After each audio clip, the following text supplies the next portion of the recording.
American International Group, it's one of those corporate names that is so generic and so nebulous, it is almost impossible to keep a specific idea in your head about who they are and what they do. So, for the record, this is AIG. They used to be the biggest insurance company in the world.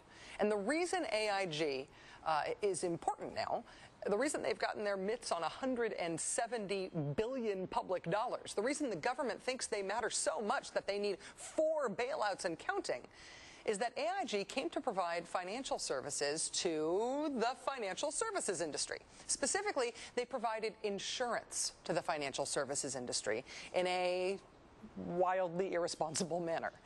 When other companies were trading all of these things that were totally unregulated, say big combined piles of bad mortgages, which was a reckless thing to do and ruined the world economy, AIG was the one insuring them. AIG said, yeah, bundle and trade those subprime loans and do those credit swaps. We've got your back. They said that even though they totally didn't have anyone's back. They weren't actually capable of making good on those insurance policies, but they wrote them anyway. At a moment when their function should have been to deter risky business, to say, hey, we can't insure these bad loans, so you probably shouldn't make them, AIG didn't do that. Instead, they endorsed the risky business by insuring it. They made the crisis immeasurably worse than it would have been. And they ensconced themselves so inextricably in everyone else's finances that if they went under, at least so the argument goes, if they went under, so would everyone they did significant business with. And they did significant business with everyone. The first AIG bailout was in September to the tune of $85 billion. That was the moment when the U.S. government took an 80% share in AIG. It was also the moment when it became clearest to the electorate that the Obama-McCain runoff was pretty much going to be all about the economy. In other words, that's when Obama started running off with the election. The week after AIG got bailed out, they sent their executives, you will recall, on a week-long all-inclusive trip to a California resort, including $23,000 worth of spa treatments. Since then, they have received 3 more colossal cash infusions, and their iconic image as corporate wrongdoer has become all the more vivid. While they were lobbying for bailout number 2, AIG sent its executives on an $86,000 English hunting trip. They have also used taxpayer money to hire 4, count them, 4 PR firms to spin us, to make us like them better, including the terrifying ethically challenged firm Burson Marsteller.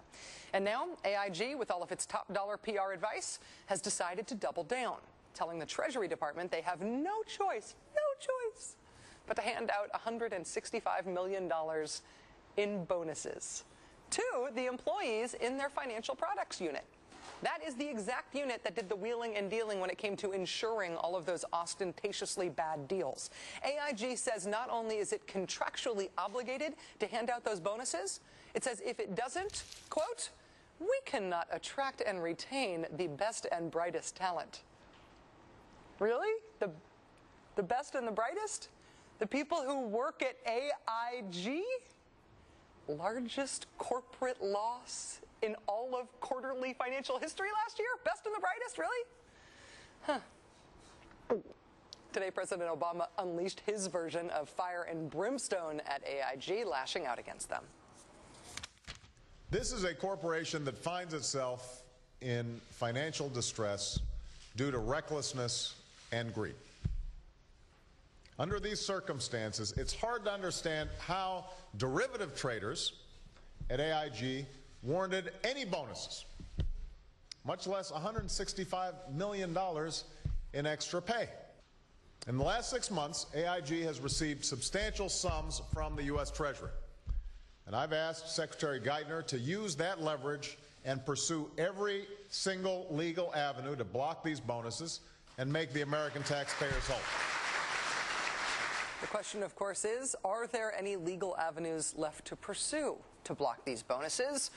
Or do we just have to watch AIG running off laughing with our money again? Joining us now is Congressman Barney Frank, Democratic chairman of the House Financial Services Committee. Chairman Frank, thank you for taking the time tonight. Glad to. Are there any legal options to stop these bonuses? I hope there are. The one thing I do want to say is this, and the decision to give the money to AIG, to lend it to them last September, people should understand, was not part of the congressionally voted rescue plan. The Federal Reserve, there was a statute passed in 1932 under Herbert Hoover during the Depression, which gave the Federal Reserve vast powers. They hadn't been used for years, and frankly, people had forgotten they were there. It was under that grant of authority from 1932 that the Federal Reserve, in September of last year, informed us. They didn't ask us. They didn't consult with us. They simply told us that they were going to advance $85 billion to AIG. The reason I say it is this. When we voted on these things, both last time and more recently, we have put rules in place. So this could not happen now with new recipients of the money. The problem was when the Federal Reserve did this last fall, they did not include any such restrictions. And I just wanted to assure people that we have at least figured out how to stop this from happening again. In addition, by the way, and equally important, maybe more important, we will soon be passing rules that will stop this financial razzle-dazzle, that will stop people doing these things that they shouldn't back up. We will put some specific tough regulation in place. But that still leaves us with your question. Yes, I think there is an avenue to be pursued, and it's a little bit complex.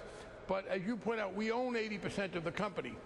We are told that as the federal government, which advanced them the money, which the Federal Reserve did on its own authority last fall, we cannot order the two parties, the company and the employees, to break the contract because the Federal Reserve didn't say that at the outset. But I think we have more power if we don't act as the federal government, which lent them money, talking to two other parties, but if we assert our ownership rights. We own the company. We are the majority owners. I think the federal government should now step in as the owner and say to these employees, our employees, bonus my foot. You messed up this company. And whatever your contract said, it can't be interpreted to mean that we're going to reward you for losing money. You made a very good point, Rachel, and now I suspect Mr. Liddy's argument for this reason. He said, well, there were two reasons. One, they have good contracts. Two, we want to retain them. Well, no, I don't want to retain them. And as a matter of fact, if you're trying to undo mistakes, it's very often not a good idea to keep the people who have made the mistakes in there. So I am urging the Treasury. We will be having a hearing on this on Wednesday morning. I've been talking to them. I want the American government to assert its right of ownership of this company. We own 80% of it. We should run the company. I want us as a party, in effect, to those contracts to say, no, we are not rewarding you, our employees, for having screwed up so badly. Will the White House support you on that, do you think? President Obama seemed pretty firm in his attacks on AIG today. Yes, I do. Look, this is totally outrageous and irresponsible behavior on their part.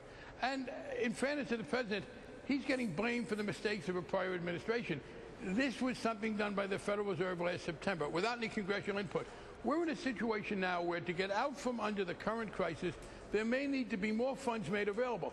By the way, again, I want to reassure people, with the Obama administration working with us in Congress, we've been tough. In fact, I'm very pleased. There was an article in the New York Times last week on the first page complaining that we've been so tough on these banks that have received the TARP money that they want to give it back. And my answer is, thank you. Please do. Here's the basket. Just please deposit it. And what we're saying is, here's the problem. We have learned how to be tough. The Obama people are ready to be tough. It's not that we learned. I'm afraid that the ability of the Obama administration to get the funding with the proper safeguards to help us get out of this will be hindered politically because of the failures last year to do it right. I think that politically that's absolutely the case. People are feeling like the money has gone out with no strings, and it's hard to figure out, just from the layman's perspective, who's lent what money under what circumstances. I mean, just comparing what the financial services sector has gone through compared to the auto industry. I mean, auto workers are told they need to make all those concessions and take pay cuts, and the people working in the financial industry, it felt like there was a double standard. AIG, I made that point back then when some of my Republican colleagues wanted the AIG people to not take a cut. Although they're now complaining about bonuses, they weren't telling them to take a cut, and they were saying that foreign auto companies ought to set the wages for American workers. So it's a terrible double standard. And the answer is, we do know how to be tough, and we are being tough. We do have this past situation. But I think the president, I know the president is correct. He's a pretty good lawyer. And again, it's one thing for the federal government as the lender to say to two people who want to make a contract, you got to break it. But we're the owners here. And I think we have a right to say, you know, as I said, he said, well, he's worried about retention. Look, if this was high school, they'd be getting detention, not retention, and the time has come to step in. And by the way, I want to look at who made the deal to give these people these kind of bonuses. That's another thing we're going to do, Rachel, when we enact legislation to deal with risk. These bonuses are unfortunately indicative, symbolic of a kind, or let me say representative is the best word, it's late.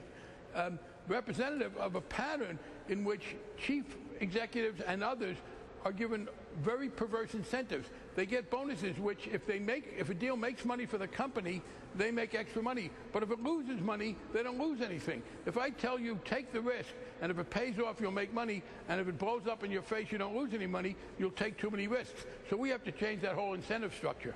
Congressman Barney Frank, chair of the House Financial Services Committee. It is late. You've had a very long day. Thanks for taking time with us. Next time, connect me to pizza, not the bailout. I will indeed. Thank you, Rachel. Thank you.